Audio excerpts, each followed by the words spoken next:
Charlie. This is for Module 8. Before we get into the topics, um, just kind of want to give you a bit of background. I didn't feel it was a good enough emergency to email you and ask for an extension, and I did think I was going to be able to get it done yesterday. I had everything typed up and ready to go, and I set myself time to make the video yesterday. Uh, I ended up having to put our family dog down. So that was not fun. It was midday. It was very sudden. So it was just a really depressing day, and there's nothing else for me to say other than that.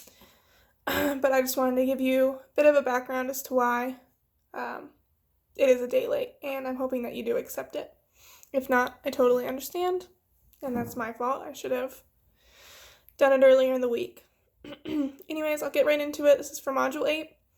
The first point is how social change has affected certain areas. And I think a lot of how social change has affected these areas, like the physical environment, population, and mass media, is due to technology. I think technology plays a role in all of it. I don't think it necessarily changed the population, but I think it changes the way that people meet organically, and I think that affects the birth rates because there's a lot of people out there who, back in the day would be married and have kids by now, but they don't, which is fine, but I think that's a big factor in, population.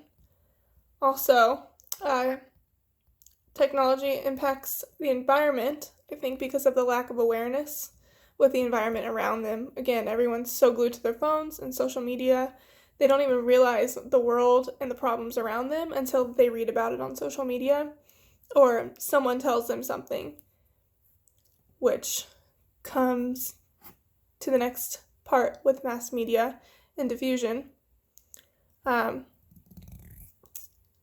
Everybody has the world at their fingertips, and someone can watch the news and take a small, few second clip of what was said and spin it, and portray it however they want. And I think that's the problem with media. They have a great influence on the public, especially with social media.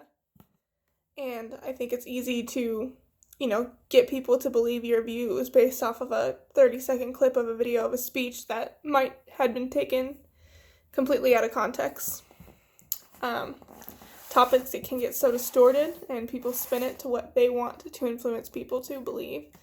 And I think that social change has a lot to do with technology, and I think technology is the reason for most social changes in the past, 20 years. The next subject, this is the information revolution. Again, I do think it is amazing what technology has done for us. Obviously, the information revolution is part of that. However, I think it has kind of dumbed us down as humans because back in the day in school, when you had to research something or you had to learn a subject, you actually had to learn it because you weren't able to go on your phone or the internet and type in a subject and 30 seconds later have 30 answers on what you want to talk about. I think it kind of makes things harder because a lot of the websites out there are very opinionated or, people can edit, so they put their own spin on an actual topic. So it's, harder to find credible sources now than it was before because you had to go through textbooks and encyclopedias and search for your answer and search for your topic.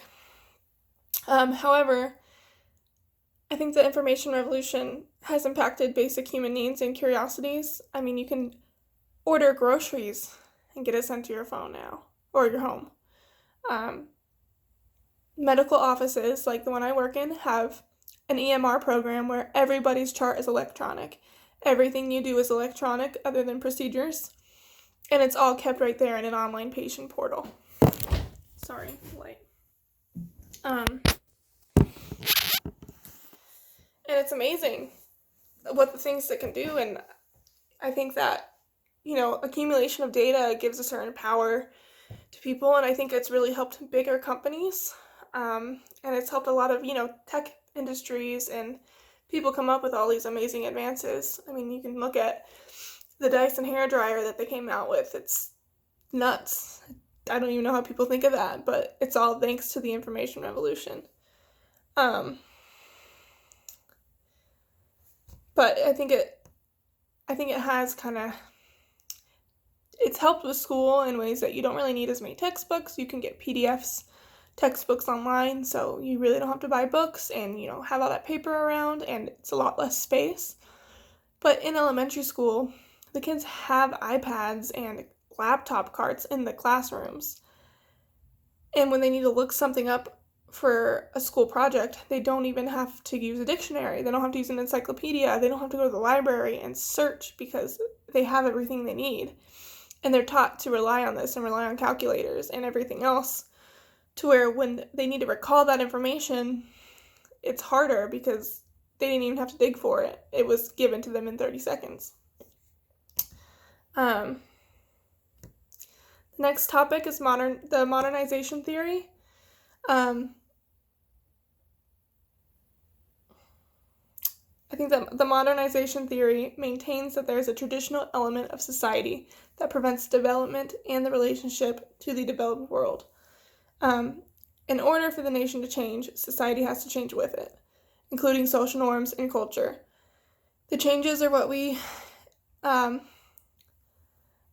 the changes that are needed are what helped the U.S. and Europe industrialize. Whereas, underdeveloped countries have not all of them, especially the smaller ones who don't have as many resources and goods to distribute and trade, haven't become industrialized and haven't been able to modernize completely. But they also hold on to their cultural values, and they don't really change their attitudes. And without this, it is said that it's hard to modernize and become, a changed society if you're stuck in your old ways, which makes sense. Modernizationists argue that capitalism is essential to develop.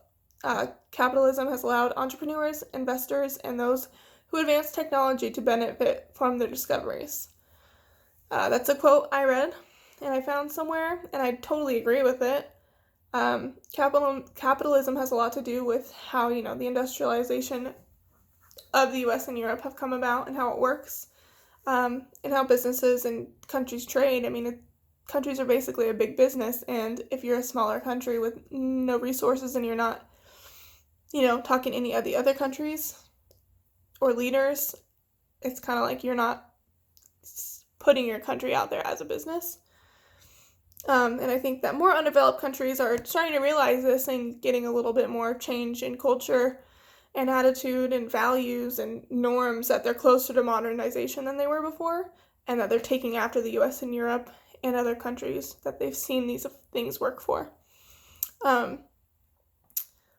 Next is the types of social movements. There are revolutionary, reformative, and redemptive. The revolutionary movement is a specific type of social movement dedicated to carrying out revolutionary reforms and gain some control of the state. So basically, social movement is not considered revolutionary if it does not aim to control. So, for example, during the French Revolution, in the old regime in 1789, the king wanted more money and wanted total control. The monarchs had complete control over the government, which makes this a revolutionary social movement. The next is the reformative social movement. Reformative social movement advocates for minor changes instead of radical changes. A good example is the women's suffrage movement. All they wanted was for the women to get the right to vote. And I think that, a reformative social movement has a lot to do with politics, because they're advocating for minor changes and not radical changes, which, a lot of laws that pass are typically, and especially one like the women's suffrage movement. I mean, it's a basic human right now to be able to vote, but back then it wasn't. And, they ultimately ended with them being able to vote and women being able to vote, which is awesome. Lastly is a redemptive social movement. This movement is radical in scope but focused on the individual. So a good one I found was Christianity. This is basically where the missionaries since, Rome were sent out to spread the word of Christianity to all that they can, to try and get people to convert and become Christians and believe in all their beliefs. So it was very focused on the individual. The missionaries were trying to get people to join them and enlighten them, show them their way, which ultimately saves them. But yeah, that's pretty much it. My topic, I already uploaded the script, so hopefully it works out well, but thank you. Bye.